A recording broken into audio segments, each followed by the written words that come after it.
Ganito ang ating mababasa. Sapagkat ito ang pakikipagtipang aking gagawin sa sambahayan ni Israel.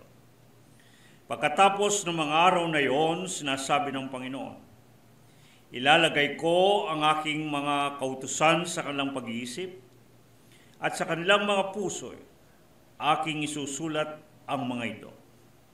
At ako'y magiging Diyos nila at sila'y magiging bayan ko. At hindi na magtuturo ang bawat isa sa kanyang kababayan at ang bawat isa sa kanyang kapatid na sasabihing, kilalanin mo ang Panginoon sapagkat ako'y makikilala ng lahat. Mula sa kalitliitan hanggang sa dakilaan sa kanila. Idagdag nawa ng Panginoon ang kanyang pagbabasbas sa atin sa pagbabasa ng kanyang banal na salita. Pinapupurihan namin ang iyong pangalan. Sadyang napakadakila, pinasasalamatan ka namin, aming Panginoon. Gayon din naman sa pagkakataong iginawad mo muli sa amin upang ang aming mga panyapak ay makaparito sa dakong banal, upang sa gayon ay katagpuin ka at sambahin. Sapagkat marapat kang tumanggap ng lahat ng mga pagpaparangal at ng lahat ng kalwalatihan. Amin dalangin sa sandali pong ito ay maging makatotohanan nawang maranasan namin ang iyong pagparito sa aming kalagitnaan. Gaya ng iyong sinabi kung saan ang dalawa o nagkakatipon sa iyong pangalan, ay naroon ka sa kalagitnaan nila. At higit pa rito ay madama namin ang iyong pagpapala na ibayo para sa amin ngayon sa pakinig ng iyong mga salita. Hindi nga ba't ikaw din ang nagsabing higit na mapalad ang nakikinig at tumutupad sa mga ito. Ito po ang aming dalangin at kasihan mo nawa ang sandaling ito ng pamamahayag ng iyong salita at dinggin nawa namin ang iyong tinig na mangungusap sa bawat isa sa amin. Amen.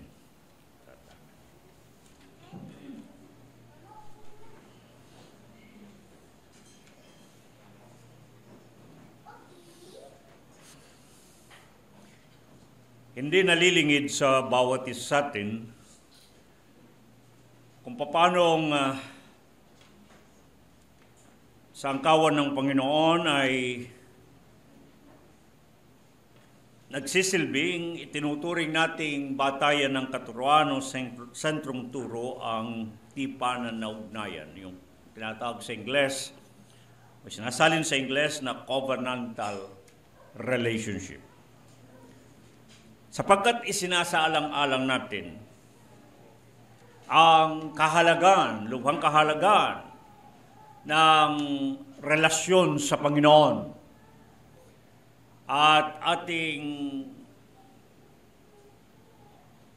tinututo o siniseryoso ang pakikipagrelasyon sa Panginoon, kung kaya't ating pinag-uusapan ang mga ilang paksa na marapat at mahalagang ating maunawaan.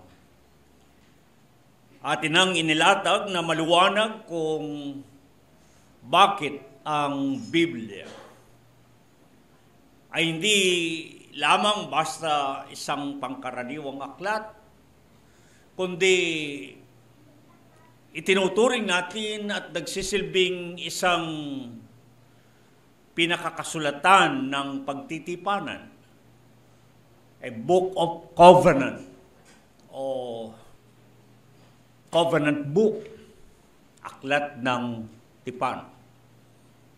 Hindi ito masyadong nababanggit sapagkat marahil namihasa na lamang tayo na basta tayo humahawak ng Biblia at binabasa ito na hindi natin isinasaalang-alang ang kabuuan ito, kung ano ang Biblia. Sa atin dito sa kawan ng Panginoon, ating tinuturing at nagsisilbing isang aklat ito ng tipan. Bagamat may mababasa tayo sa isang bahagi nito na nauna nakasulat lamang ay lumang tipan at sa kalagitnaan parang paghati dito sa aklat na ito naroon ang masusumpungang bagong tipan. Unang tipan, ikalawang tipan. Ngunit nakakaligtaan na bigyan ng kaukulang pansin yung salitang tipan. Na dapat ay tumatawag ng pansin na itong kasulatan na ito ay naglalaman ng isang tipan o tipanan. At para sa atin, kung ganito natin titignan ang Biblia bilang pinakakasulatan ng pagtitipanan, ay lubusan nating maunawaan ang mahalagang paksang pinag-uusapan natin at nagiging batayang katuruan natin dito sa kawan ng Panginoon ang tungkol sa tipanan na ugnayan, yung covenantal relationship. 5 paksa ang sa kabuuan ang ating isinasaalang-alang. Ang tipan, ang bayan ng tipan, ang tipanan na ugnayan, larawan ng ugnayan, at makamtan sa tipanan. Kapag nabuo natin yung 5 paksang yun, mahalagang paksa, makikita natin sa kabuuan kung gaano kahalaga na tayo ay makapasok o makapaloob sa isang tipanan na ugnayan o relasyon sa Panginoon. At ang Biblia bilang pinakakasulatan ng pagtitipanan ay lubusan nating mapanghahawakan ng mga pagpapalang pakinabang, yung tinatawag nilang covenantal blessings, covenantal benefits, covenantal promises. Yan. Mga pagpapalang pakinabang na napapaloob dito sa nilalaman ng tipan. Mahalaga ito sapagkat gaya ng ating napag-usapan sa nakaraan, kinakailangan nating maunawaan at makitang maliwanag anong merong relasyon tayo sa Panginoon.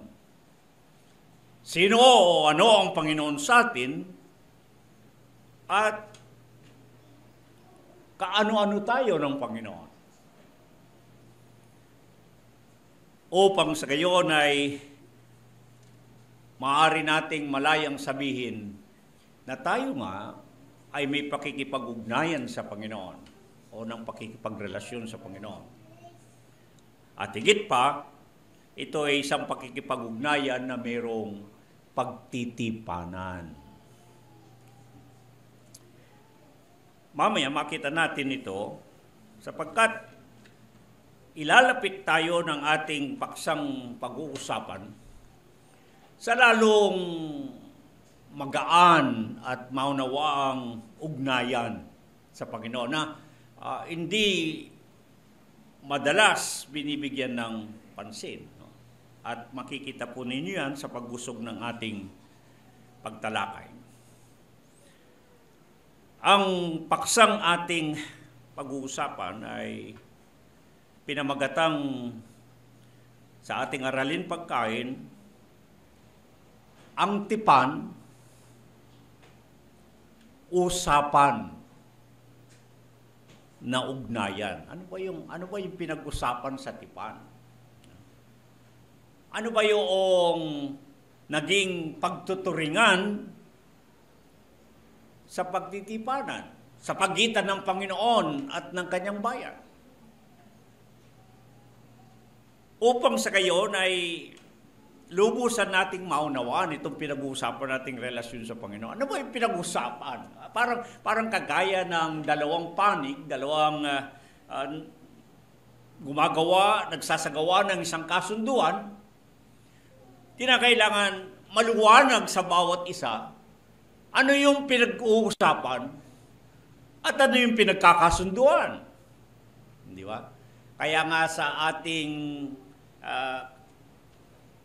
kalakaran sa ating pangkaraniwang buhay, kapag may mga isinasagawang mga limbaway, mga kasunduan na pinag-uusapan, hindi mabubuo, yan ang pinag-aaralan sa batas at ibang mga sangay ng pag-aaral, yung tinatawag ng laws of contracts and obligations, di ba? Na hindi mabubuo ang isang kontrata kung walang tinatawag nilang meeting of the minds. Ibig sabihin, kung hindi magkasundo, ang dalawang panig na nag-uusap, hindi mabubuo ang isang kasunduan. Kailangan maliwanag sa bawat isa. Ano bang pinag-uusapan at ano ang magiging pinakakasunduan? Yaman pinag-uusapan natin ang relasyon sa Panginoon na napakalaga sa atin dito sa kawan ng Panginoon bilang batayang katuruan at sentrong turo. Upang totoo nating maseryoso ang ating pakikipagrelasyon sa Panginoon, ang ating pagkakaroon ng tipanan na ugnayan o covenantal relationship. Kinakailangan nating maunawaan, ano ba kasi ang pinag-usapan sa pag-ugnayan sa pagitan ng Panginoon at ng kanyang bayan nang itatag ang isang tipanan na ugnayan. Tignan ninyo ang talatang batayan na ating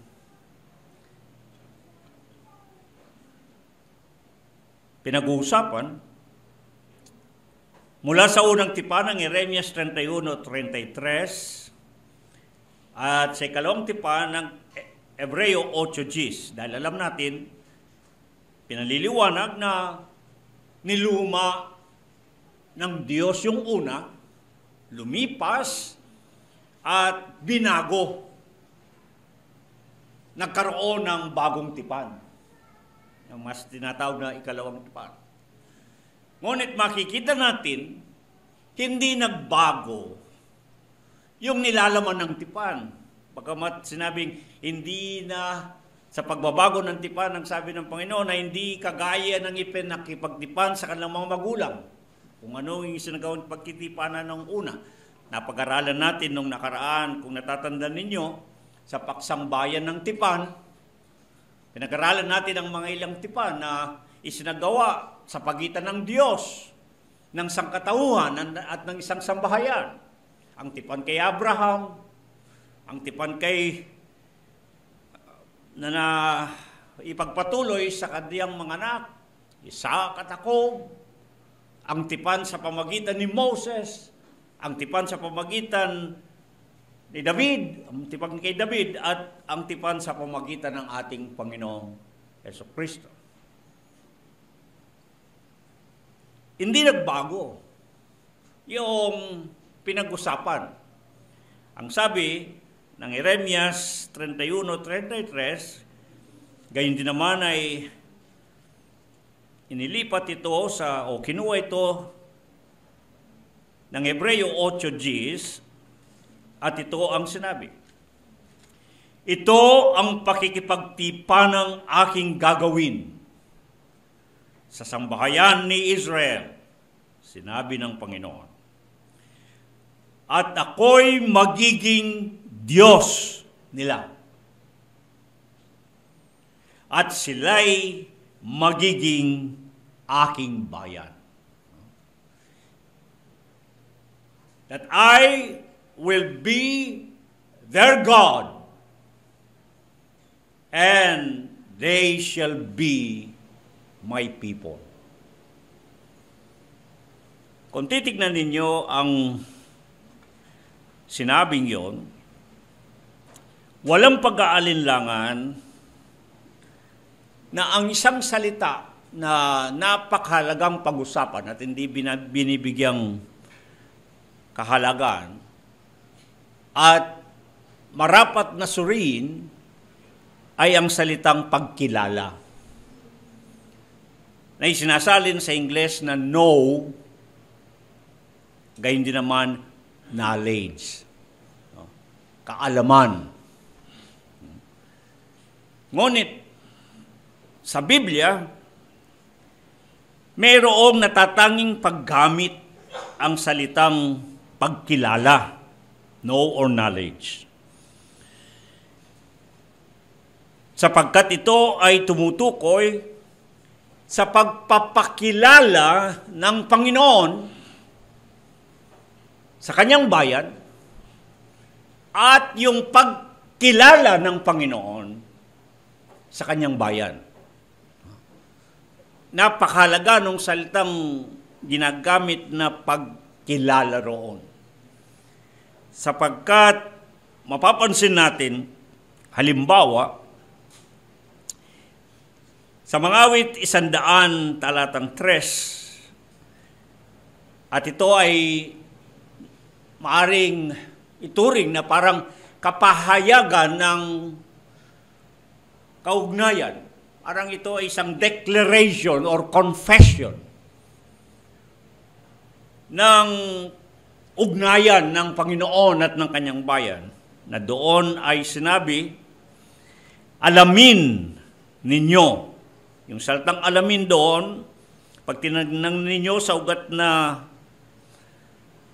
salita sa Hebreo, kapareho din siya ng salitang kilalanin. Alamin, kilalanin ninyo. Ano yung kanilang kinakailangan alamin at kilalanin?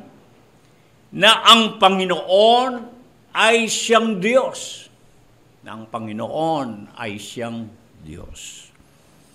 At gayon din naman, sa mga awit 46:10, ang sabi, kayo ay magsitigil, ang sabi ng Panginoon, at kilalanin ninyo na ako ang Diyos. Be still and know that I am God.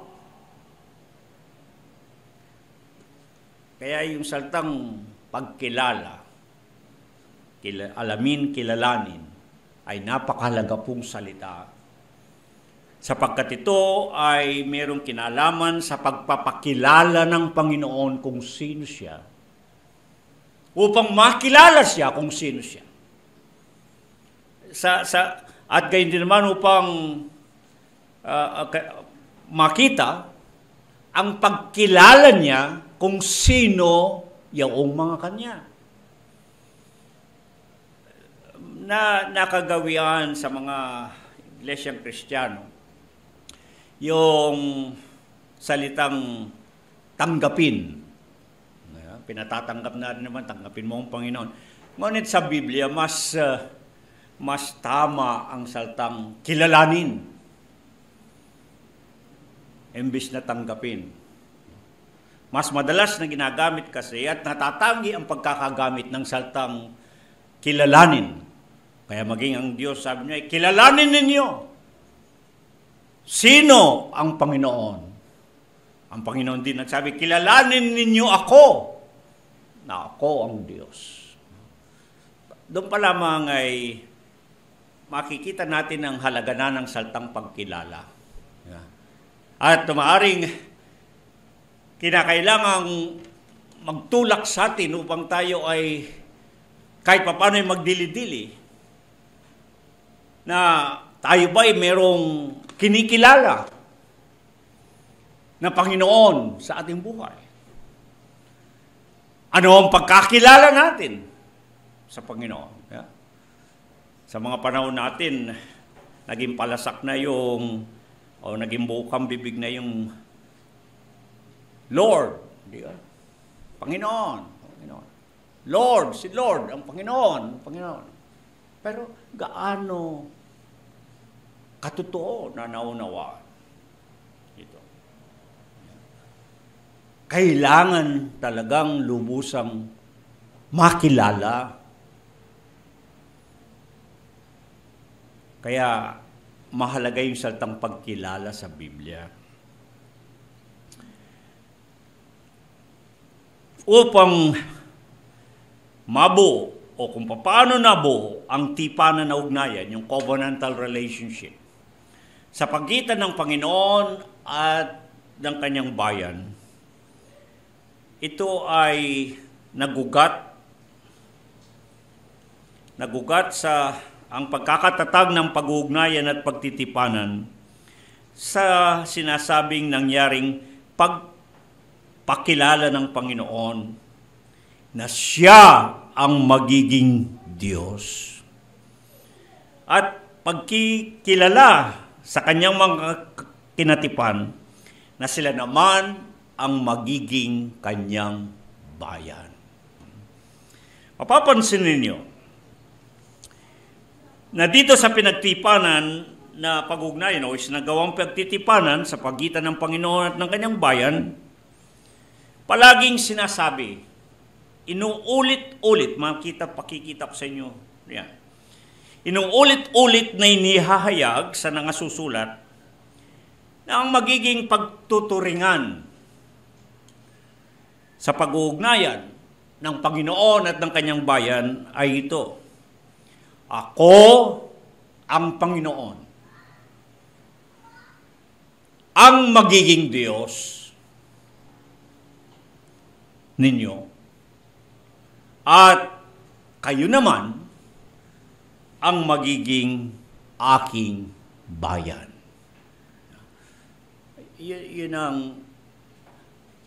may tuturing nating batayan sa ligan o pinagugatan ng pag-uugnayan sa pagitan ng Panginoon at ng bayan.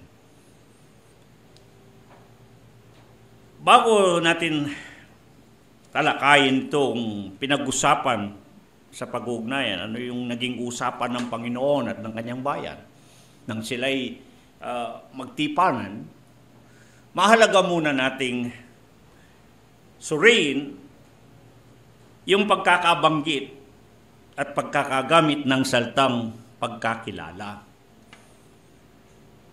Know or knowledge sa Ingles. Nagugat ito sa dalawang salita ng Biblia. Sa Hebreo, yung salitang yada, at sa Grego, yung hinosko. Kailangan natin kasing ugatin itong mga salitang ito, sapagkat ito ang tutulong sa atin upang maging malinaw ang ibig sabihin ng salitang pagkilala. Dalawang pakahulugan ito. Una, ang pagkilala ay merong kinalaman sa kaalaman. At ikalawa, meron itong nangangahulugan itong kinalaman. Ayan. Dalawang salita yan. Kaalaman at kinalaman. Ngunit, pag-aaralan ninyo ang ugat na salitang yada sa Hebreo at hinosko sa Grego, malawak yung agwat ng pagkakaiba ng salitang kaalaman sa kinalaman. Tayong mga Pilipino, halimbawa, walang pag-aalinlangan, mga reliyosong tao ang mga Pilipino. Alam natin yan. Mula pa sa ating mga ninuno, meron na silang mga pagkilala sa isang makapangyarihan. Yung mga anito ng mga katutubo, wala pang dumating na relihiyon at naghatid dito sa ating kapuluan, yung mga ninuno natin, meron na silang pagsamba na ginagawa. Sapagkat may kinikilala sila na makapangyarihan. Pag halimbawa ang langit ay nabasag ng tunog ng malakas na kulog, na parang pinupunit ng matinding kidlat ang kalawakan, alam nila mayroong mas makapangyarihan. Kaya mayroon silang nag-aalay na sila, marunong na silang mag-alay-alayan yung sino man yung makapangyarihang yon. Tinatawag nilang Anito worship. Mga ninuno natin, alam na nila yun. Kaya hanggang dumating sa ating kapuluan, dumaong ang daong ng ebanghelismo, yung panghihikayat, paghahatid ng Kristyanismo.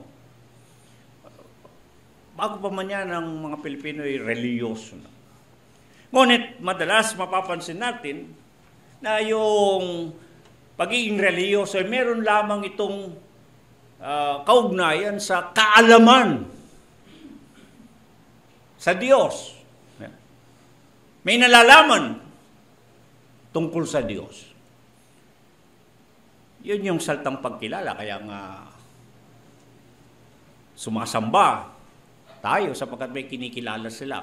Bagamat kumisan, di nila naunawaan ang ginagawa.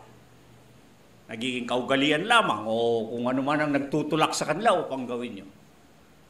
Ngunit iba yung kinalaman doon sa kalaman na yon. At ito ang mas ginagamit ng Biblia sa salitang pagkilala. Pag sinabing pagkilala sa Diyos, kinikilala ang Diyos, kumikilala sa Diyos, hindi kaalaman ang pinag-uusapan, kundi yung may kinalaman o yung tinatawag nating relasyon ang pinag-uusapan. Upang lalo nating maintindihan ito. Sa Biblia, ginamit na kapalit ang salitang pagkilala sa sinasabing pagsisiping. Genesis 4:1, 17, Genesis 19:5 hanggang 8. Ito yung nangyari kay Adam at kay Cain. Nang sinabi tungkol kay Adam, at nakilala ni Adam ang kanyang asawa. Si Cain, nang siya'y pinalayas sa halamanan at naparoon sa silanganan ng halamanan, ang sabi, at nakilala niya ang kanyang asawa. Kaya kuminsan pinagtatalunan na, kala ko ba dalawa lang silang anak ni Adam at ni Eva, at pinatay pa ang kapatid niyang si Abel. Ngunit bakit pagdating doon sa silanganan, may nakilala siyang asawa? Di ba? Nag-ahatid tuloy ng kalituan. Ngunit, ang ibinunga ng pagkakilalang yun ay pagkakaroon ng mga supling ng mga anak. Tingnan ninyo yung nangyari kay Lot doon sa at mga iba pang pangyayari. Hindi ba gusto nilang mapalabas yung mga lalaki na dumalaw at ang sabi nila upang sila'y makilala namin. Kaya nangyari yung tinatawag na sodomic. Yung lalaki, gusto nila makilala yung mga lalaki na nandun. Yun na ibig sabihin, gusto nila sipingan sila. Sa Mateo 1:24-25, ang sabi ay, hindi nakilala ni Jose ang kanyang asawang si Maria. Maaari bang hindi nakilala ni Jose ang kanyang asawa? Ngunit ang sabi, ay bago pa nga sila mag-asawa, ay dumadaan na sila dun sa proseso ng betrothal, sa tradisyon ng mga Hudyo na parang mag-asawa na rin. Pero ang sabi, hindi niya nakilala ang kanyang asawa hanggang hindi na ipanganak ang kanyang panganay na si Jesus. Ibig sabihin, hindi sinipingan ng kanyang asawa hanggang hindi naisilang si Jesus. Sa makatwid, pag titignan ninyo yung salitang pagkilala doon, talagang iniuugnay siya sa isang ugnayan. Malapit na ugnayan.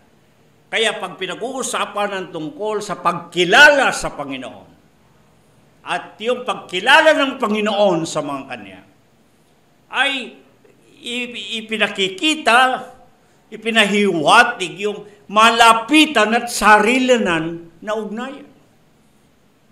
Hindi pinaliliwanag sa atin niya, madalas ini-English pa dahil lalong lumalabo.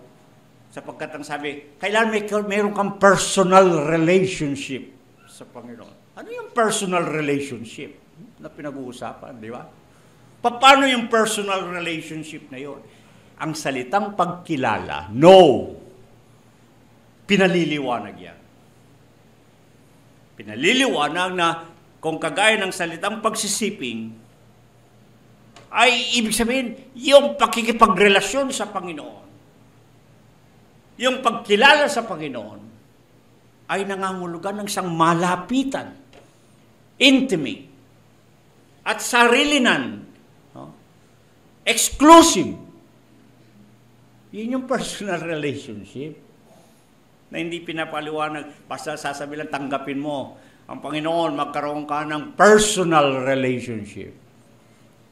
Hindi naman po lahat nakakaintindi ng English para paintindihan mo yung personal. Paano magiging personal ang relationship sa Panginoon?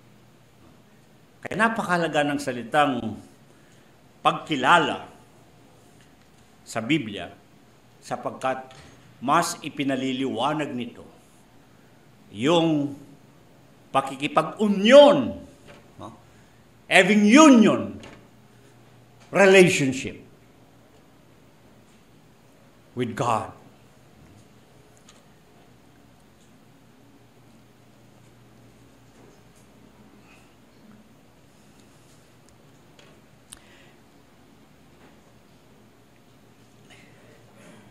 Magandang maunawaan, kapag sinusundan natin yung salitang pagkilala, makilala, kaya kung tama yung kapag ginagamit sa pangihikayat, ang tinatanong natin ay kung nakikilala ba niya ang Panginoon. Di ba? Kumikilala ba siya sa Panginoon? May kinikilala ba siyang Panginoon? Yun ay mas tamang salitang gamitin doon yung pagkilala. At magaang maunawaan na wala namang mabubuong relasyon kung walang pagkakakilala sa isa't isa. Yeah. In any level of human relationship, knowing, to know, and having knowledge is a vital component of a relationship. Wala namang mabubuong anumang relasyon kung walang pagkakakilala sa isa't isa. Dalhin man ninyo sa anumang ugnayan, magkaibigan. Maaari bang sabihin ng isa'y, kaibigan ko yan, ng taong yan. Maaari naman sabihin siya, hindi ko nga kilala yan. Paano yung sasabihin ako'y kaibigan niya? Sa magkaibigan, sa mag-asawa, maaari ba kayo nag-asawa na hindi nyo kilala yung inyong napangasawa? Di ba? Kaya nga, di ba po, hindi ko alam kung sasabing makalumang paraan ng ligawan ng mga Pilipino, di ba? Ay nagkakasuyuan muna upang magkakilanlan. Di ba? Yan ang ginagamit ng ating yung mga magkatipan ay magkakilanlan muna, no? Upang talagang mabuo ang isang relasyon. Ganon din sa Panginoon. Ganon din sa Panginoon ang pakikipagrelasyon sa Panginoon. Maaari natin itanong sa ating sarili kung gaano natin kilala ang Panginoon. Anong pagkakilala natin sa Panginoon? Sino siya na kinikilala natin na Panginoon sa ating buhay? Mahalagang mga tanong ito upang sa gayon ay makatotohanan nating maunawaan at maranasan ang iiral na ugnayan sa pagitan natin at ng Panginoon. Yung relasyon na po sa Panginoon na pinag-uusapan natin. Maaari kasing agisay merong kaalaman, yung unang pakahulugan ng salitang yada at tinosko. Ngunit hindi naman nangangahulugang meron siyang kinalaman. Diba? Kaya para maging magaan para sa atin, Maaari nating tanong na at makapagsasabi ang isa na meron siyang nalalaman tungkol sa isang halimbawa ay kapitbahay. Nalalaman ko na yan ay taga ganyang lalawigan. Alam ko yan ay pumapasok sa ganyang pagawaan. Ngunit hindi nangangulugan na bagamat may kaalaman siya, meron siyang kinalaman. Yeah. Maaaring wala siyang kinalaman, basta nagkataon lang na naging kapitbahay niya. May kaalaman siya, ngunit wala siyang kaalaman. Kaya sa Biblia, paggamit ng salitang pagkilala dito, na iniugnay sa pakikipag-ugnay sa Panginoon, hindi pinag-uusapan ng kaalaman, kundi yung kinalaman. Anong kinalaman meron ka? Anong totoong kaugnayan meron ka sa Panginoon? Ano yung ugnayan na yun na kinikilala ng bawat isa? Kaya napakalaga po ng salitang yan na ating pinag-uusapan. Kailangan merong pagkakilala sa isa't isa. Hindi tayo lalayo. Ang ating Panginoon mismo, sa 1:14, di ba? Jesus, nang kanyang ipahayag ang kanyang ugnayan sa mga itinuturing niyang, inaangkin niyang mga kanya, akin, ang sabi niya, akin, yung mga akin. Ginamit niya yung salitang, nakikilala ko ang mga akin. At mga akin ay nakikilala ko. Kaya nabubuo yung relasyon, may buong relasyon doon. Hindi maaring isa lang ang may pagkakakilala. Madalas ko ngang isama sa pagtatanong upang maging magaan ang ating pag-unawa sa paksang pinag-uusapan. Magtanong tayo sa sino mang Pilipino at itanong mo kung kilala niya ang presidente, ang Pangulo ng Pilipinas. Walang pag-aalilangan. Masasagot nila ang katanungan. Nakilala nila kung sino ang presidente, ang Pangulo ng Pilipinas. Ngunit kakaiba ang magiging tugon kung ang itatanong na kasunod ay, kilala ka ba ng Pangulo ng Pilipinas? Napakalaki po ng... At makita ninyo maging sa relasyon sa Panginoon. Mayroong inangkin ng Panginoon na akin, na kanya, sinabi niyang nakikilala ko ang akin, at yung akin ay nakikilala. Meron siyang inangkin na kilala niya o kinikilala. At, hindi ba sa Mateo 7:21, meron din siyang pinagsabihang, hindi ko kayo nakikilala. Nakita niyo? I know you not. I do not know you. Pero dun sa mga kanya sana, I know who are mine. And mine are known of me. Magkakilala. Ang Panginoon at ang mga kanya. Pinagtibay ito ni Apostol Pablo sa Timoteo. Kalawang Timoteo 2:19. Nakikilala ng Panginoon ang mga kanya. Bago niya sinabi yon, meron siyang binanggit na ito ang matibay na saligan. May tatak ito. Ibig sabihin, hindi ito pwedeng pag-aalilanganin. Hindi ito pwedeng pagdudahan. Alin yon? Na may matibay na tatak, ang sabi niya. May matibay na pinagsasaligan. Nakikilala ng Panginoon ang mga niya. Ibig sabihin, yun ang hindi pwedeng pagdudahan. Sa bagay, kahit na po sa atin, ay maaari nating sabihin na kilala natin ang mga atin. Tama po ba? Paghaluin ninyong lahat ng damit dyan, ilatag nyo sa isang mahabang sampayan, nakakatiyak ko, kaya niyong ituro alin ang damit ninyo. Bakit? Dahil inyo. Di ba? Ihalo ninyo ang kamag-anakan ninyo sa maraming mga tao, kahit na nakatalikod. Baka buhok pa lang ang makita niyo sabihin, yun siya.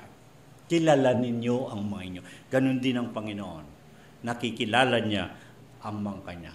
Yung propeta Jeremias o Amos sa Kabanatang 3, ang Panginoon din ang sabi doon sa Israel na kanyang naging bayan. Kayo lang, ang sabi niya, ang aking nakilala sa lahat ng mga angkan sa lupa. Nang ibig sabihin, sa lahat ng mga tao, sa lahat ng mga angkan na nakakalat sa balat ng lupa, yung pinili ng Panginoon na mga kanya, sila lang ang kanyang kilala. Sila lang ang kanyang nakilala. Ibig sabihin, sila lang ang kanyang pinakiugnayan, sila lang ang kanyang pinakitunguhan.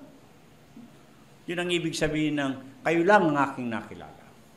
Silang kinatagpo ng Panginoon at sa kanila, siya ay nakitungo at hindi lamang gayon, kundi umabot pa doon sa nakipagtipanan ng ugnayan ang Panginoon sa kanila. Kaya, mga kapatid, napakahalagang paksa itong ating pinag-uusapan upang ating lalong maunawaan ang relasyon na dapat na umiiral sa pagitan ng Panginoon at ng kanyang bayan. Magandang pahayag, maluwanag ang ipinahayag sa mga awit 100 at ito rin ay, kung mapapansin ninyo dito sa ating kawan ng Panginoon, ito rin ang ating parang napakaiksing maituturing na statement of faith, yung sinasampalatayanan, yung pinaniniwalaan. Ganito ang maliwanag na ipinapahayag ng bayan ng Diyos. Nang sinasabi doon ay, ang Panginoon ay siyang ating Diyos at tayo ay mga tupa ng kanyang pastulan. Yun ang parang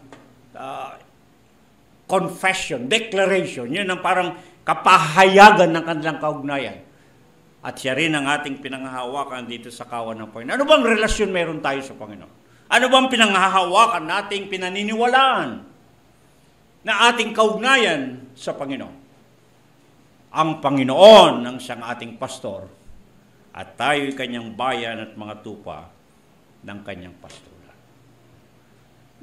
Sapagkat yung payak na pangungusap na yon at pagpapahayag na yon ng pinaniniwalaan, mga minamahal ko mga kapatid, ang pinaka matatag na saligan o batayan ng pananampalataya. Alam niyo bakit? Sapagkat yung ugnayan ng Panginoon at ng kanyang bayan bilang pastor at ng tupa ay pinagtibay ang pag-ugnayan ayon sa Deuteronomio 29:12-13 at Genesis 17:7. Yung ugnayan na yon ay pinagtipanan at nilakipan pa ng sumpaan ng Diyos. Kaya paano mabubuwag yung relasyon na yon sa Panginoon? Paano basta mawasak ang ugnayan na yon, ang relasyon na gayong iyon ay isang pinagtipanan at nilakipan pa ng sumpaan. Kaya ang sabi sa Deuteronomio, mababasa ninyo na kayong, sabi niya, na pumasok ngayon sa tipan ng Panginoon at ng kanyang sumpa. Yung kanyang sinumpaan ito ng Panginoon na ako ang magiging inyong Diyos at kayo ang aking magiging bayan. At sa Genesis 17, ito ay isang tipanan na hindi panandalian, kundi isang pagtipanan na walang hanggan. Olam bereth sa Hebreo. Everlasting covenant. It is an eternal covenant between God and His people. Ganun po katatag ito. Na hindi basta mabubuwag. Ang relasyon ito sa Panginoon na pinag-uusapan natin. Kaya mapapansin ninyo, ang Israel, ang naging bayan ng tipan, ang kinatipan ng Panginoon, di ba? Nabanggit ko na minsan sa inyo, napakagandang basahin, parang sinuma, parang pinaglagong. Yung naging karanasan nila bilang bayan ng Diyos at bilang ang Diyos ang kanilang Diyos. Sa mga awit 17 at 78, gustong-gusto ko yung salitang ginamit na kay dalas-dalas. Yeah? Kinuwento roon yung kay dalas-dalas nilang magimagsik. Kay dalas-dalas nila na mawalan ng pananampalataya, ng pagtitiwala sa Diyos. Kay dalas-dalas nilang magtumigas ang kanilang ulo. Kay dalas-dalas nilang sumuway sa mga panturan ng Panginoon. Kay dalas-dalas, ginamit yung salitang yun, kay dalas-dalas. Ngunit, banda huli, sinasabi, ni hindi ka agad malipol ng Diyos. Kagaya ng sinabi rin ni Jeremias sa kanyang panaghoy sa Kabanata 3. Hindi ka agad-agad na malipol ng Diyos ang kanyang katipan, ang kanyang karelasyon na bayan. Bakit? May sinumpaan na tipanan. At yung sinumpaan na tipanan, sa Hebreo ay olam bereth. Sa English, it is an everlasting covenant. It's an eternal covenant. Kaya ang pakikipag-ugnayan sa Panginoon, mga kapatid, na mga pinakaibig, hindi siya panandalian. Dapat nating unawain ito'y pangwalang hanggan na pakikipag-ugnayan. Hindi yan kagaya ng pakikipag-ugnayan natin sa tao na sandali. Kapag hindi na kayo nagkasundo, magtaliwasan ang inyong mga mukha at ayaw ninyong magkita. Ayaw na ninyong mag-usap. Hindi yan, bagamat maging sa kasal, sinasabi yun, till death do us part. Ay, may hangganan pa rin naman kahit papano. Hanggang paghiwalayin kayo ng kamatayan. Bagamat ang kasal ay covenantal relationship din dahil pinagsusumpaan niya. Pero mayroon pa rin ng mga hangganan. Till death do us part. Hanggang paghiwalayin tayo ng kamatayan. May paghiwalay pa naman. Ngunit ang pakikipagrelasyon sa Panginoon, wala siyang hangganan. Kaya ito ang ating pinag-uusapan na kaugnayan sa Panginoon, relasyon sa Panginoon. Na ito ang pakipagrelasyon sa Panginoon na dapat nating maitatag sa ating mga buhay. At ito ang relasyon na dapat nating pasukin.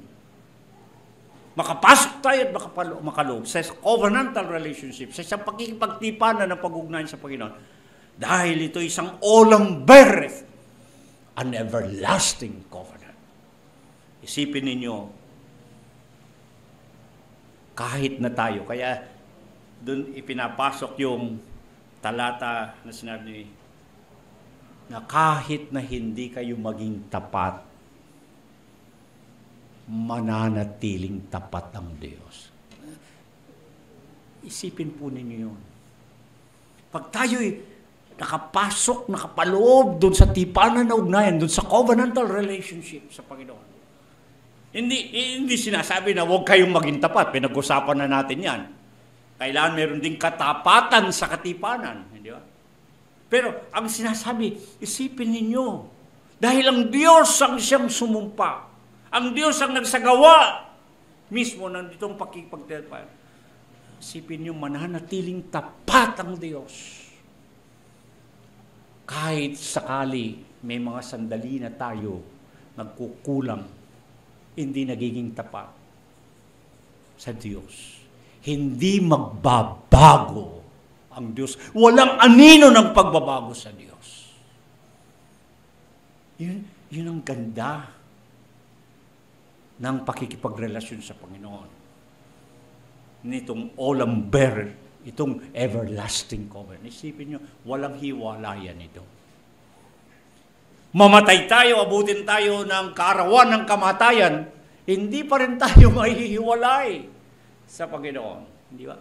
Kaya ang sabi ni Pablo na apostol sa Roma, hindi tayo nabubuhay sa ngayon sa kanang ating sarili lamang. At hindi rin tayo mamamatay sa ating mga sarili lamang.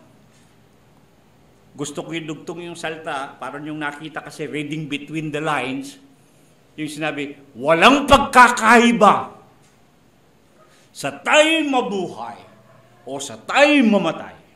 Walang pagkakaiba sa atin. Basta, yun ang kondisyon. Basta, ang sabi niya, tayo'y sa Panginoon. As long as we have that relationship with the Lord, there is no separation. There is no condemnation. Ang sabi nga ng Roma 8. Yeah? Walang kahatulan. Walang hiwalayan sa Panginoon at sa atin kung tayo ay nakapasok at nakapaloob dito sa relasyon sa Panginoon na walang hanggan, na hindi panandalian. Isipin po ninyo, kung maabot natin, ewan ko kung tama yung salitang level up, no? Kung maiangat lang natin ang ating pakikipagrelasyon sa Panginoon to a level, to an extent,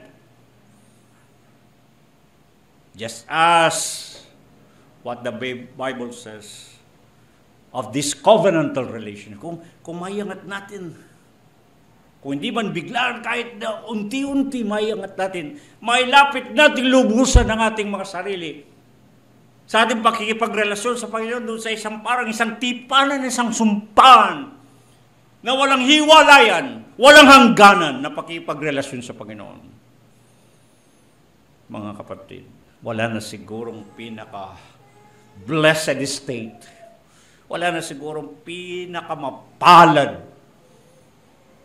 na kalagayan sapagkat nakakatiyak tayo ng pagtatapat ng Panginoon, ng kanyang katapatan, ng kanyang kabutihan, hindi lamang sa buhay na ito nalilipas at pagdadaanan, kundi maging sa kahahantungan na walang hanggan.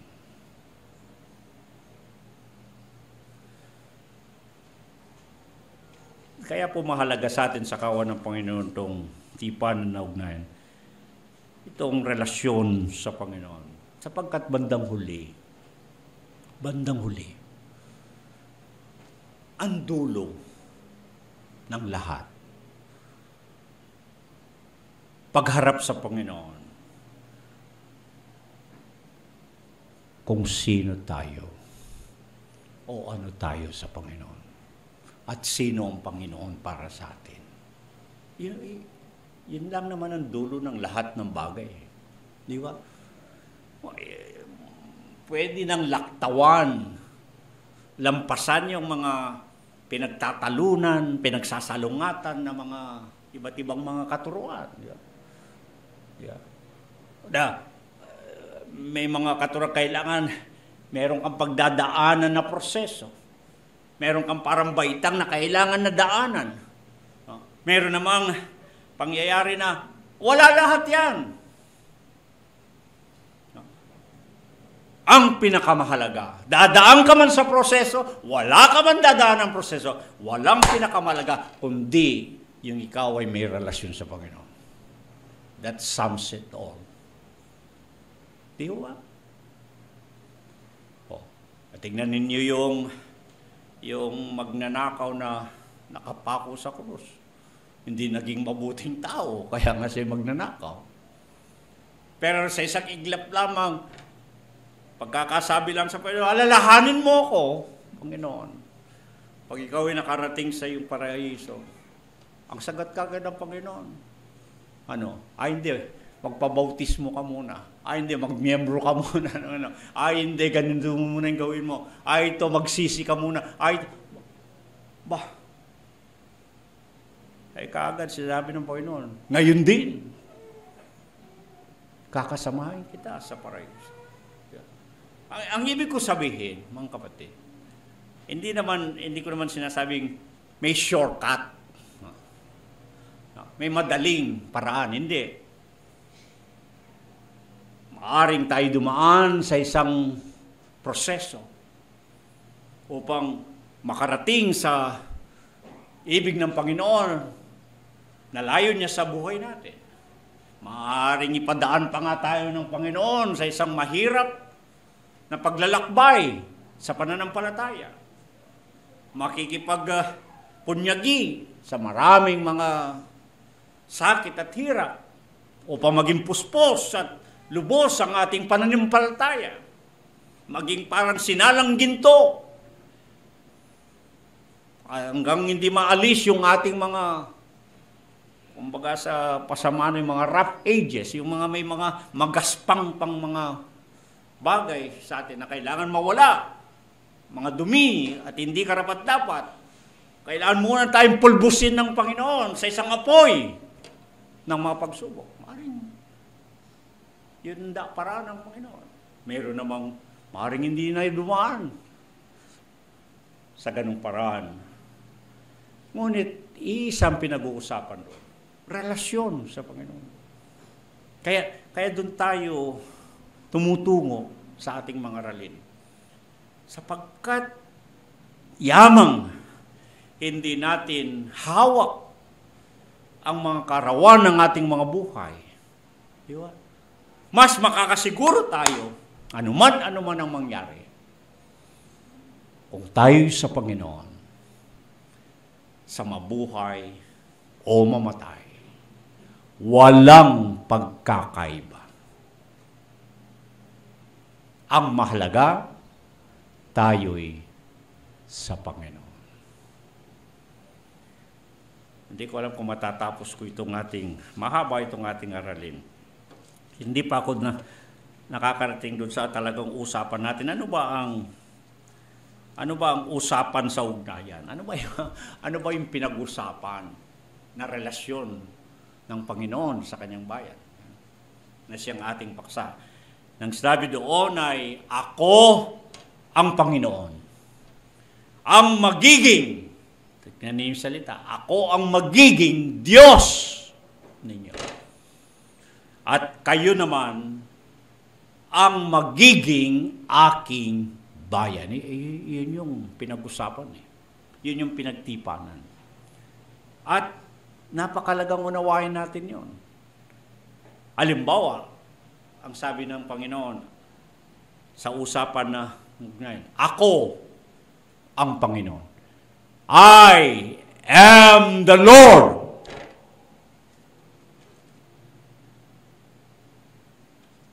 Naintindihan mo natin yun? Anong ibig sabihin ng Panginoon doon? Bakit sinabi niyang ako ang Panginoon? Lalo na sa Bibliang Hebreo, madalas pong sinusulat yung salitang Panginoon doon, salitang pangalan doon na Panginoon in capital letters, bold letters. Sa pagkakasaling kasi sa Tagalog natin, maliit na titik na lang ang Panginoon. Pero binibigyan na ginigit ang diin sa Bibliang Hebreo, ang pinag-uusapan doon ay hindi kung sino-sinong Panginoon, kundi ang pinag-uusapan doon ay ang Panginoon, the Lord. Tulad ng sabi ko, naging palasak na yan sa panahon natin ngayon. At kung minsan pagka binabanggit yan, hindi ko maintindihan kung ano ang paglalarawan na sasabihin, oh, si Lord? Alam mo ba si Lord? Ang Lord, naku, si Lord. Parang napakagaan at parang napakasimpleng bagay na lang ang pinag-uusapan. Parang hindi na masyadong seryoso. Parang hindi na masyadong makatotohanan. Ngunit kapag titignan natin ang pagsasabi ng Panginoon sa kanyang mga kinatipan, ako ang Panginoon. I am the Lord. Mga kapatid, parang malakas na alingaw-ngaw na kailangan mong maintindihan bakit sinasabi niyang siya ang Panginoon. Pag nagpapatanggap tayo, napakadali. Tanggapin mo ang Panginoon. Ganun ba yun? Ganun lang kadali ba yun? Hindi mo naintindihan. Tanggapin mo ang Panginoon bilang Panginoon. Naintindihan ba ang pinatatanggap?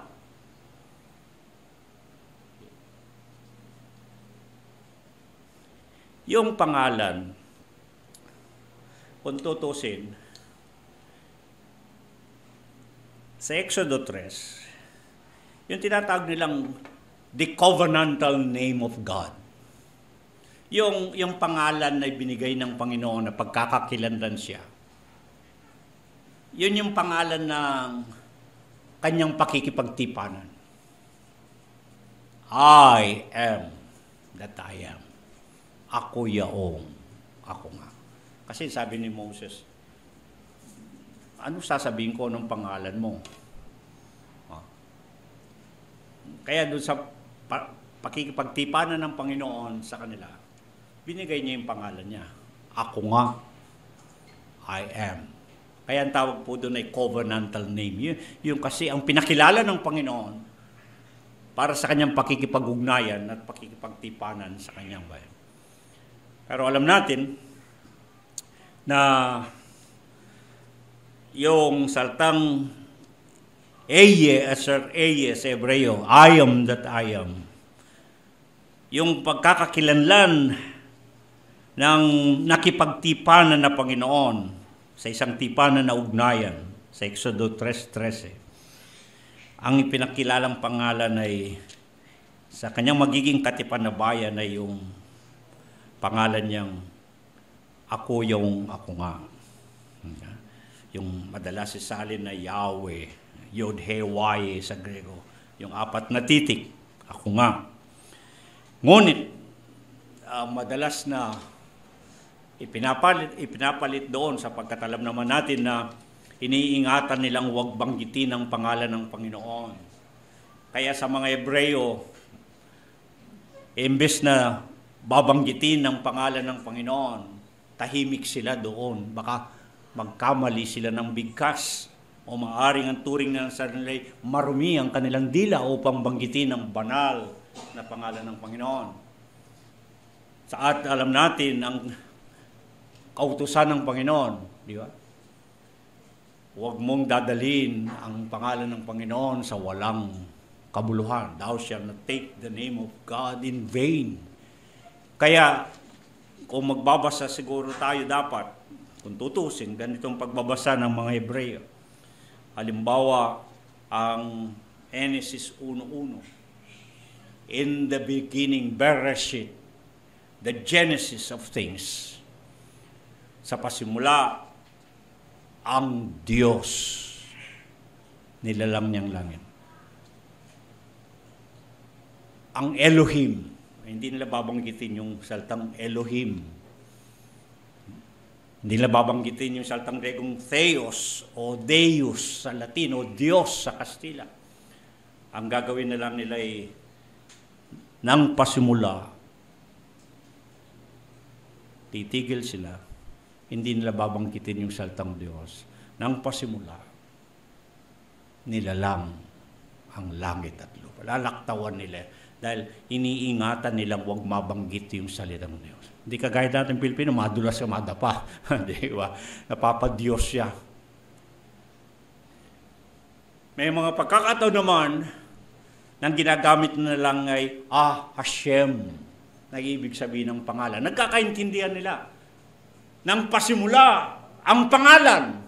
Hindi nila babanggitin kung ano yung pangalan. Basta sasabihin nila, Hashem, ang pangalan. Naunawaan na nila yun, nagkakaintindihan nila, tinutukoy nila ang Panginoon. Bandang huli, ipinapalit at ginagamit yung saltang Adonai, the Lord. Adonai. Na nagugat sa dalawang salitang Adon at I, na pag-isasalin ay, My Lord, aking Panginoon. Pansinin ninyo, Yung salitang pangalang Panginoon, ang ibig talaga sabihin, aking Panginoon. Nakita niyo mayroong pag-uugnayan doon. Dahil paano mo tatawagin? Kaya ang sabi ng Panginoon sa Mateo 7:21, not everyone that calls me Lord. Hindi lahat ng tumatawag sa akin Panginoon. Dahil may mga tumatawag, paano tatawagin ng Panginoon ay Panginoon mo? Iyong Panginoon, aking Panginoon. Kung wala ka namang kinalaman sa Kanya, wala ka namang kaugnayan sa Kanya. Di po ba? Ang tumatawag sa Panginoon na Panginoon ay yaong mayroong relasyon sa Kanya. That He is your Lord. He is our Lord. He is my Lord. Adonai, aking Panginoon. Nakita po ninyo, doon pa lang. Kailangan ng unawain. Kailangan ng alamin. Kailangan ng kilalanin. Ang pagkapanginoon ng Panginoon. Bakit siya Panginoon? At bakit siya tatawagin at kikilalanin na Panginoon? Mga kapatid, pinalalawig natin to upang maging makatotohanan na talagang makilala natin ang Panginoon sa buhay natin. Na talagang magkaroon tayo ng relasyon sa Panginoon. Mahalaga na ating mapagunawa kung sinabi ng Panginoon, ako ang Panginoon. Dapat naintindihan na natin ang ibig niya sabihin. Pag tinignan ninyo ang Deuteronomio 7:6, ang pagkapanginoon ng Panginoon, ang sabi niya, ako ang Panginoon, tumutukoy sa dalawang bagay. Tumutukoy ito sa kanyang pagpipili. At tumutukoy ito sa kanyang pagmamay-ari. Yan ang ibig sabihin ng salitang Panginoon. Siya yung may pagpili. Siya yung pumipili. At yung kanyang pinipili, inaari niya, tinuturing niyang parang pag-aari niya. Sa ibang salita sa Biblia, parang isang kayamanan na mahalaga para sa Panginoon. Kaya makita ninyo ang kagandahan. Pag naunawaan ninyo ang pagkapanginoon ng Panginoon, mararamdaman mo yung kahalagaan mo sa harapan ng Panginoon. Isipin mong piliin ka at piliin ka ng isang Panginoon. At kilalanin ka na ikaw ay Kanya. Bakit po tayo sa ating lipunan na kinagagalawan? Di ba? Kapag mayroong mas nakakataas, mas nakakaangat, mas makapangyarihang tao, di ba?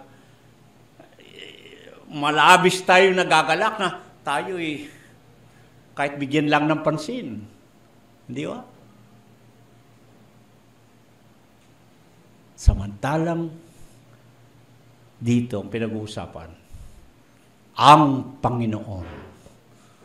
Sipin mong piliin ka. Amongst all the people in the face of the earth, God, the Lord, hath chosen you. Hindi ba malaking karangalan niyo? Hindi ba malaking pribileyo na ang Panginoon? Mamaya dudugtog natin, hindi lang Panginoon ang sinabi kasi, ako ang Panginoon na siyang Diyos. Nakita niyo?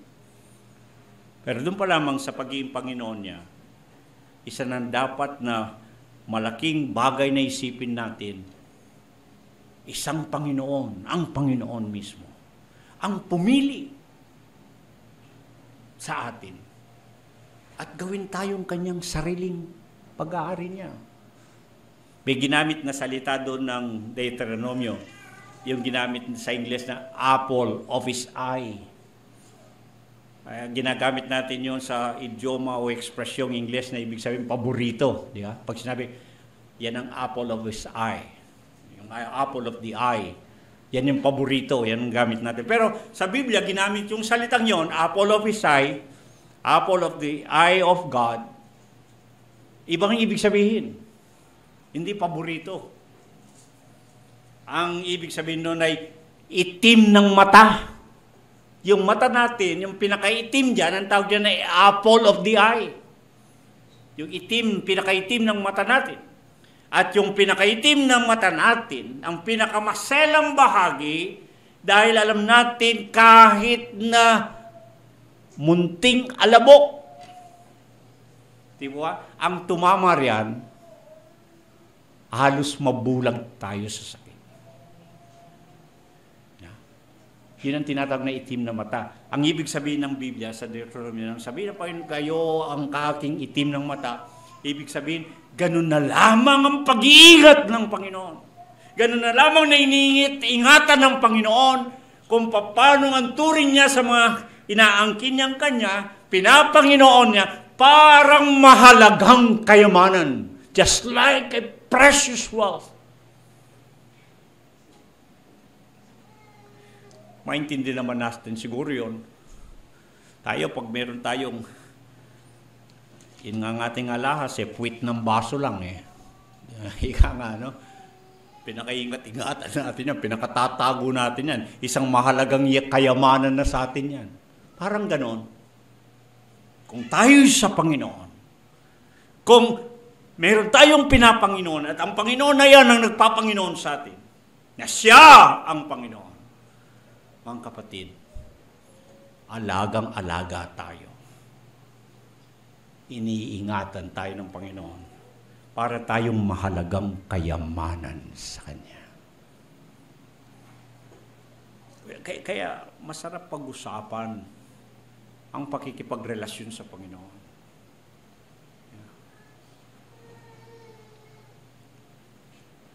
Ako ang Panginoon, ang magiging Diyos. Ito pong usapan natin, na usapan na ugnayan. Ako ang Panginoon, sabi ko kanina, palaging sinasabi, inulit-ulit. Tinala ko yung mga lahat ng talata. Tinignan ko lahat.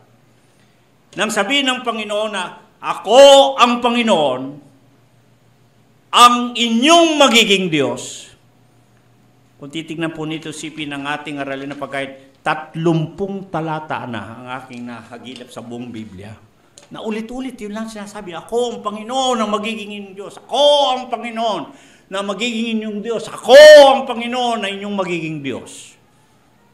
Halos 30 talata na ang aking naitala. Hinahanap ko pa yung iba. Mula Genesis hanggang Apokalipsis, 30 na ang aking nahagilap. Paulit-ulit lang, ako ang Panginoon ang magiging inyong Diyos. Ang tanong, anong ibig sabihin ng Panginoon na siya ang magiging Diyos?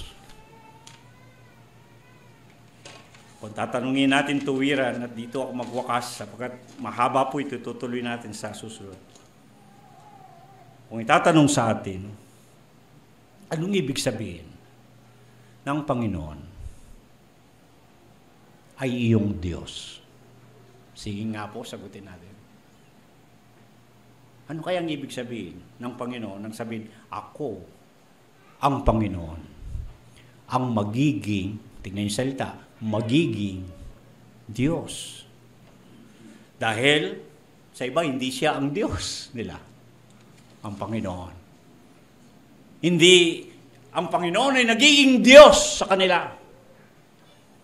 Ngunit dito ang sabi sa tipanan, ako ang Panginoon, ang magiging inyong Diyos. I will be your God. I, the Lord.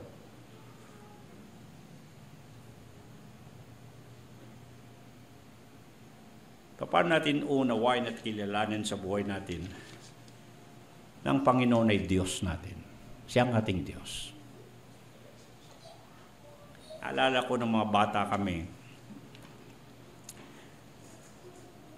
Kapag kami ay, sapagkat kami naman ay isinilang na sa sambahayan ng pananampalataya, kaya mga ninuno namin, puro mga pastor yan at lahat, naglingkod sa Panginoon. Kaya namulat na kami sa pananampalataya, yung parang sinasabing sinilang na sa simbahan. Kapag kami nakaligtaan namin ng isang panunungkulan, nakaligtaan namin ng paglilingkod, hindi nakasimba, hindi nakapunta sa simbahan, o may hindi nagawa yung dapat na gawin para sa Panginoon, ang paalala lamang ng mga gulang, ng mga matatanda, ay sa pamagitan ng pagtatanong, may kilala ka bang Diyos? May Diyos ka ba? May kinikilala ka bang Diyos sa buhay mo? Ay, yun lang ang kanilang patanong na pag-aalala. Ngayon ko naunawaan na itong pinag-uusapan natin na sumasariwa sa akin yung mga paalala ng mga matanda na medyo anong tawag doon, may ikas ka ng konti, medyo magugulat ka ng konti sapagkat biglang nga naman sasagi sa isip mo na may Diyos ka nga ba? May kinikilala ka nga bang Diyos sa buhay mo? Kung may kilala ka nga ba sa Diyos, parang sinasabi, ang karugtong nun kung ikaw ay may nakikilalang Diyos, kung ang Panginoon ay kinikilala mong Diyos, kung may kilala ka sa Diyos, aba, dapat ganito, dapat ganito, dapat ganito. Yan ang masunod-sunod na kasagutan.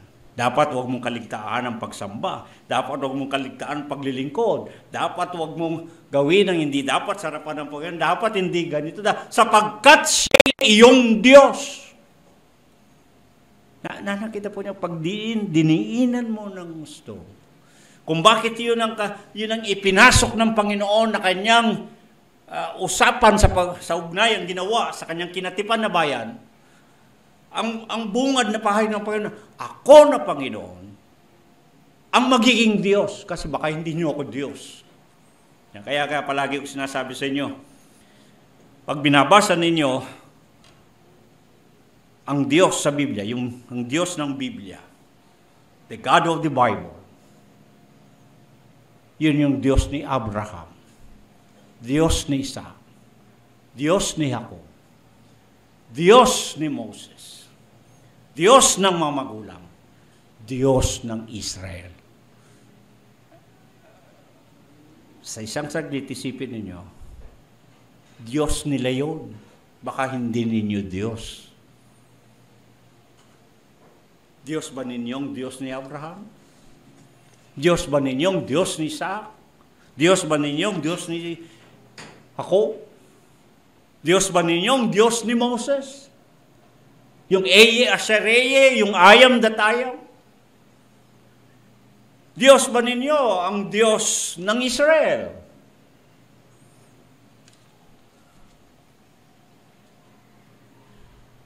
Makita nyo?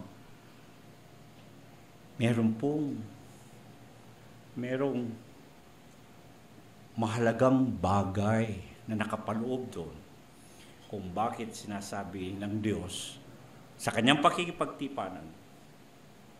Parang sa isang usapan ng ugnayan, kung kaharap ang Panginoon, sasabihin niya, makikipagtipanan ako sa inyo. Ito ang pagtitipanan, yung sinabi ng ating talatang batayan. Ito ang pakikipagtipanan na aking gagawin, ang sabi ng Panginoon. Ako ang magiging Diyos niyo. Ako na Panginoon ang magiging Diyos niyo. At hindi po magaang bagay yun. Hindi magaang bagay. Ano bang ibig sabihin ng Diyos ay Diyos para sa atin?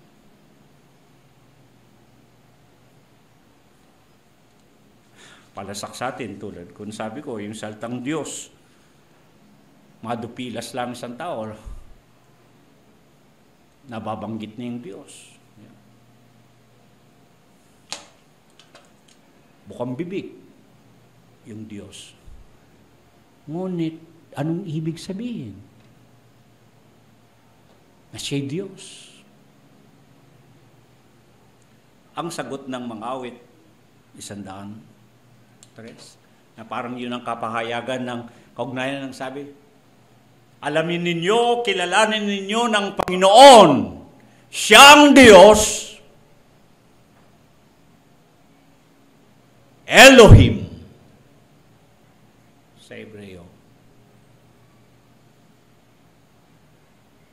Siya ang lumalang. Anong bang ibig sabihin na siyang lumalang? Mahalagang bagay ba yun? Upang maging maiksi po tayo, total ulitin ko yan.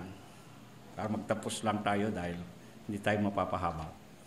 Ang ibig sabihin doon, ng Elohim, ang lubhang makapangyarihan, the Almighty.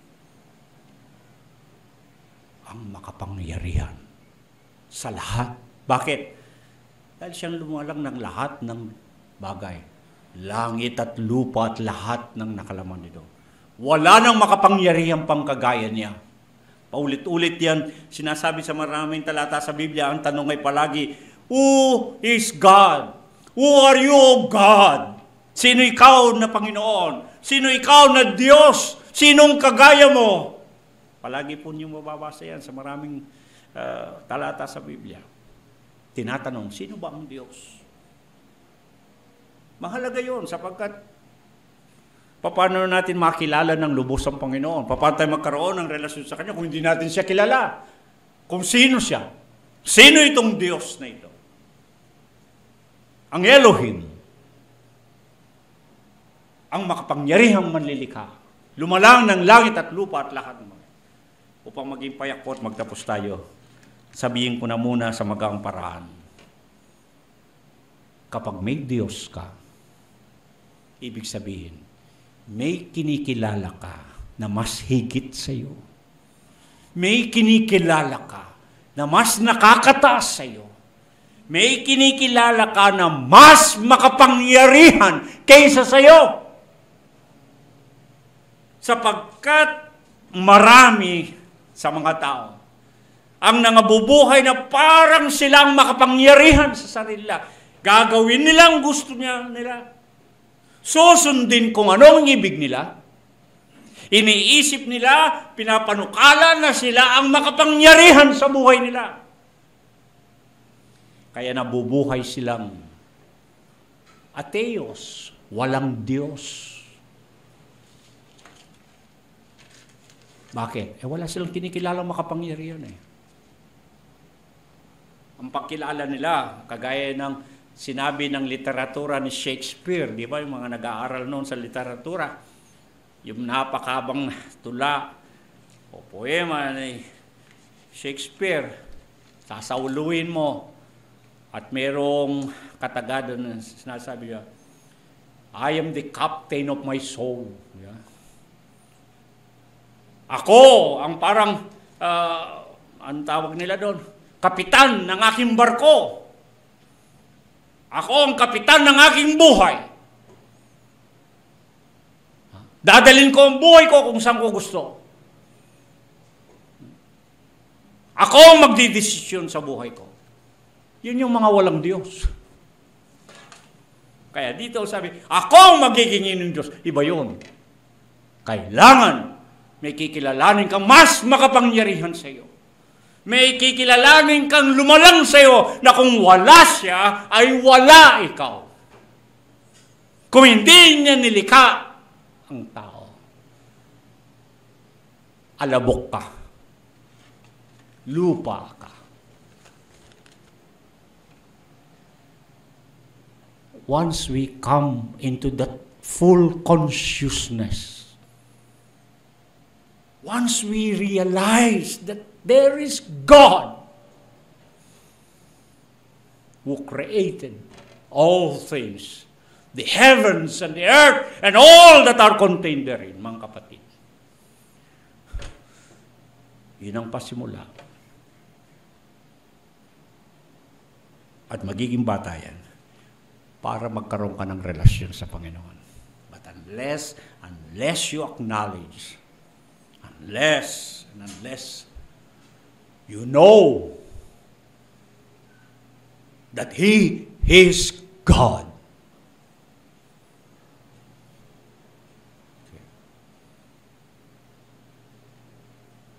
Kaya wala po kayong mababasa sa Biblia kung anong layo ng Biblia, panukala sa pagkakasulat ng Biblia. Isa lang. That God is to be known. Sabi nga ng propeta, darating ang araw kung papanong ang dagat ay tinatakpan niya, ang lupa ay ganun din kakalat at tatakpan ng kaalaman ng Diyos. The knowledge of God.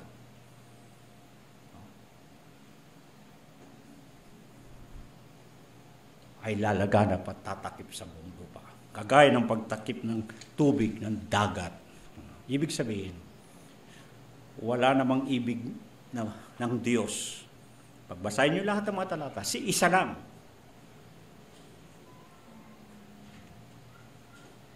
That you may know I am God.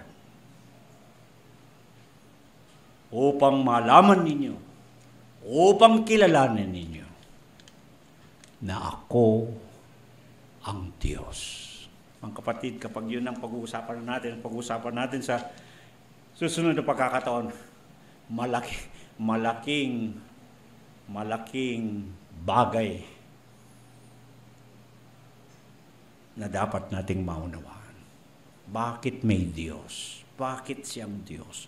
Bakit kailangan may kikilalanin tayong Diyos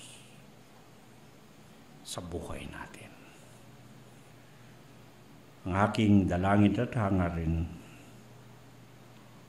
makarating nawa tayo sa lubusang kaalaman ng Diyos. That we may come into the knowledge of God, that we may know Him, upang makilala natin siya at magkaroon tayo ng relasyon sa Panginoon. Tayo po yumuko. At pansamantalang magwakas at sa susunod natin pagkakataon ay tutuloy natin ang ating aralin na pagkain. Ang tipan, usapan na ugnayan. Aming Panginoon, kinikilala po namin na Ikaw ang Diyos, ang makapangyarihan. Ang lumalang ng lahat ng mga bagay ng langit at lupa at lahat ng nilalaman nito. Higit sa lahat, kinikilala po namin maging ang tao ay nilalang mo. Kami, Panginoon, na mga tao. Ang sabi nga ni Apostol Pablo sa mga gawa ng mga apostol sa 17, nang ipakilala niya ang hindi nila nakikilalang Diyos, the unknown God. Nang ipakilala niya ang hindi nakikilalang Diyos, ang sabi niya, ang Panginoon, ang Diyos ng langit at ng lupa, siyang lumalang ng lahat ng mga bagay, ang nagbibigay ng buhay, ng hininga, at lahat ng bagay. Naway maunawaan po namin sa aming buhay, lubusan naming malaman na may Diyos na higit sa lahat, nagbibigay ng buhay. Kaya hanggang sa sandaling to, may hininga kami ng buhay. Kami nabubuhay. Hindi dahil sa aming mga sarili. Lalo na't hindi rin namin pag-aari ang aming sarili, kundi dahil sa Diyos. Mapagpakumbaba naming iniyuyukod ang aming mga sarili sa iyong harapan. O ikaw na makapangyarihan.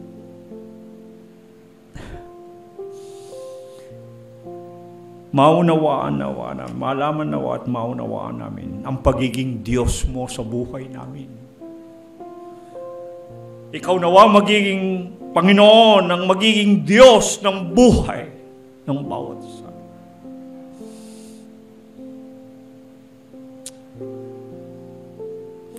namumuhay kaming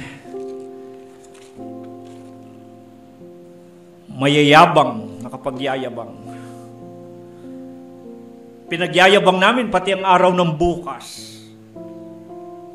Gayong hindi naman namin nalalaman kung ano ang dadalhin dito. Masyado kaming mataas ang aming pagtingin sa aming mga sarili na para magkakaya namin ito, ang buhay na ito. Wala kaming kailangan na Panginoon, wala kaming kailangan na Diyos sa buhay namin. Napakalaking pagkakamali. Napakalikong pag-iisip. Dahil sa isang higla, kung kukunin mo at babawiin ang hininga ng buhay, maglalaho kami at babalik lang sa labok, sa lupa kung saan kami nanggaling. Wala kaming kapangyarihan sa sarili namin. Wala kaming kakayahan. Ang buhay namin ay nasa iyong kamay, O Diyos. Kaya po sana, alamin namin at unawain ang bagay na ito. Na ikaw ang Diyos. Ikaw ang Diyos. Ikaw ang Diyos. Patawarin mo kami kung kami ay may mga Diyos-Diyosan sa buhay namin. Lumilikha kami ng mga Diyos namin sa aming mga sarili. Ang sarili namin, tingin namin ay parang Diyos. Nakakayanin namin ang lahat. May mga bagay kaming lubos na inuuna at pinahalagan sa buhay, nagiging Diyos din sa amin. Mga Diyos-Diyosan sa buhay namin. Hindi tunay na Diyos. Panginoon, ikaw nawang maging Diyos namin sa buhay namin.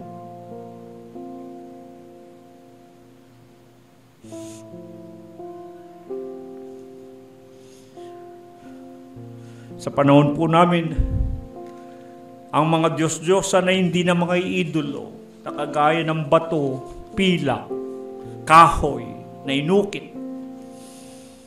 Ang Diyos-Diyosan namin sa panahon ngayon ay iba't ibang bagay. Ang sabi nga ni Apostol Pablo, kung kanino ninyo isinusuko ang inyong sarili, siya ang inyong pinapanginoon. Marami pong bagay, Panginoon, ang mas sinusukuan namin, pinaglilingkuran, pinapanginoon sa buhay namin. Inuuna namin sa buhay namin. Inihigit namin sa buhay namin. Minamahalaga namin sa buhay namin kaysa sa iyo. Oh, patawarin mo po kami sa aming mga Diyos-Diyosan. Salapi, yaman, lakas, at kung ano-ano pa. Iniidolo namin sa buhay namin. Kinukup-kup namin parang Diyos.